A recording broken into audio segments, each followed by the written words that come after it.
माँ के आंसू। राधा बहन का इकलौता बेटा अमेरिका में रहता था।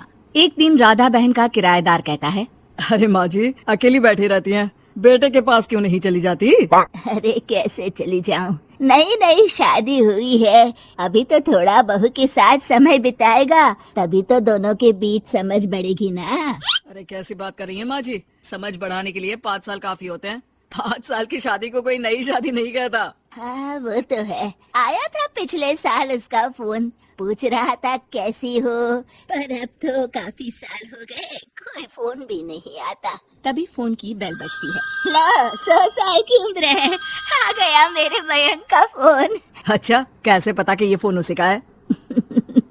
अरे कैसे पता नहीं चलेगा, माँ हूँ मैं।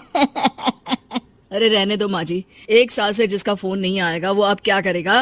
होता भी वही है, फोन पर मयंक है। कैसी हो माँ? अरे बेटा तेरी आवाज सुन ली, अब तो मौत भी क्यों ना आ जाए, बहुत याद आती है बेटा।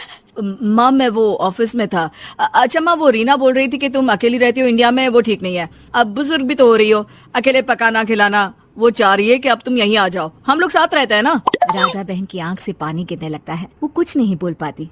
माँ हेलो, सुन रही हो ना माँ? हाँ बेटा तेरे साथ रहूंगी, सुबह शाम तुझे देखूंगी, और क्या जीवन में तेरे पापा के जाने के बाद। तभी बीच में बेटा माँ को रोक देता है। हाँ हाँ ठीक है माँ, तो मैं आता हूँ अगले हफ्ते तुम्हें लेने के लिए। राधा बहन को तो मानो बुढ़ापे में किसी ने पंख दे दिए हो, उड़ी जा रही थी पूरे मोहल्ले में। अरे वो मयंक आ रहा है, अब तो अमेरिका जा रही हूँ मैं, वहीं रहूंगी। अच्छा है मौसी, आपका जीवन देखकर तो मुझे भी रोना आ जाता था। कोई बात नहीं मौसी, देर से ही सही सब अच्छा होने वाला है अब। राधा बहन दौड़ दौड़ कर सामान ला रही थी। अरे इतना सामान तो 2 साल में भी कभी नहीं खरीदा जो 2 दिन में लिए जा रही हो मौसी। अरे बेटा आ रहा है ना अमेरिका से। अच्छा अच्छा, तो पकवान बनाने की तैयारी चल रही है? हाँ बिल्कुल, उसको बेसन के लड्डू बहुत पसंद है। रात भर भूनना तलना ये सब प्रोग्राम चलता रहता है राधा बहन के घर में। और फिर वो दिन भी आ जाता है जब बेटा घर आता है। कौन? माँ मैं मयंक, ये घर का क्या हाल बना रखा है, न सफाई न धुलाई, कैसा लग रहा है ये घर? घर तो ऐसा ही था बेटा हमेशा से, बस तू थोड़ा कमजोर लग रहा है। क्या हुआ बेटा? ये कमजोर नहीं फिट होता है माँ। वैसे और बता क्या हाल है तेरे? बेटे के मुंह से हाल पूछने का अंदाज भले ही फॉर्मेलिटी वाला हो, लेकिन राधा बहन की आंख फिर भर आती है। अरे यार, ये तुम्हारी हर बात पर रोने की आदत न जाने कब जाकर खत्म होगी। सही कहती है रीना तुम्हारे लिए। रीना बहू क्या कहती है मेरे लिए? यही के बस यही एक आदत है तुम्हारी माँ की, इमोशनल ब्लैकमेल। अरे यार अब इसमें रोने की क्या बात है? ना ना कुछ नहीं, बहुत दिन बाद तो घर आया ना तो क्या रोएगी? हाँ क्यों? अच्छा ये ले, तेरे लिए रात भर बैठकर ये बेसन के लड्डू बनाए हैं, और ये अचार तुझे बहुत पसंद है ना? पसंद है नहीं माँ, पसंद थे।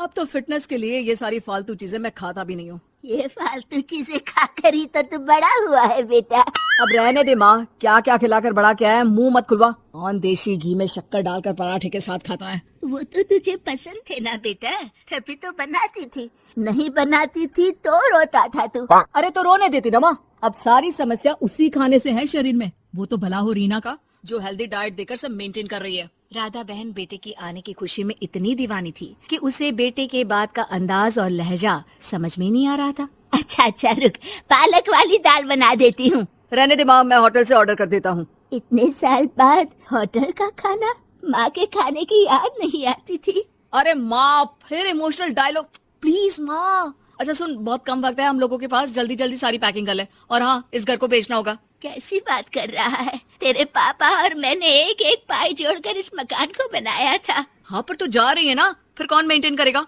कैसे क्या होगा माँ, मैं तो अब इंडिया आऊंगा भी नहीं। बेटा तो सो जाता है, लेकिन माँ घर का एक एक कोना घूम घूम कर देखती है।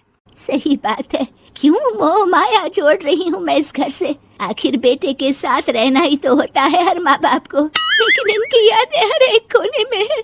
खैर औने पौने दामों में घर को बेच बेटा और माँ एयरपोर्ट के लिए रवाना हो जाते हैं। माँ यहीं बैठ, मैं अभी आया। नहीं बेटा, मैं साथ रहूंगी, पहली दफा आ रही हूँ ना। अरे माँ, टिकट, बोर्डिंग, सामान, चेक इन, 10 काम है, करके आ रहा हूँ ना। ठीक है, जल्दी आ जाना, यहाँ घबराहट होती रहेगी। बेटा माँ को समझाकर चला जाता है। माँ बैठी रह जाती है लेकिन बेटा आता ही नहीं। एयरपोर्ट के लोग बताते हैं कि इस नाम का लड़का तो कब का अमेरिका की फ्लाइट लेकर उड़ चुका है। माँ किसी तरह अपने बीके हुए मकान में ही आ जाती है। मुझे कुछ दिन रहने दो, पता नहीं क्या हुआ, हो सकता है कोई मजबूरी हो बेटे की। नया मकान मालिक कहता है। अरे माँ जी, कमरा तो मैं आपको दे दूं, पर भाड़े का क्या? पति की पेंशन भी है भैया। ठीक है, आप आराम से रहिए, लेकिन एक बात बताइए, आप किसी रिश्तेदार के घर क्यों नहीं चली जाती? अरे कैसी बात कर रहे हैं आप, मेरा बेटा कभी भी आ सकता है। अगर मैं उसे यहाँ नहीं मिली तो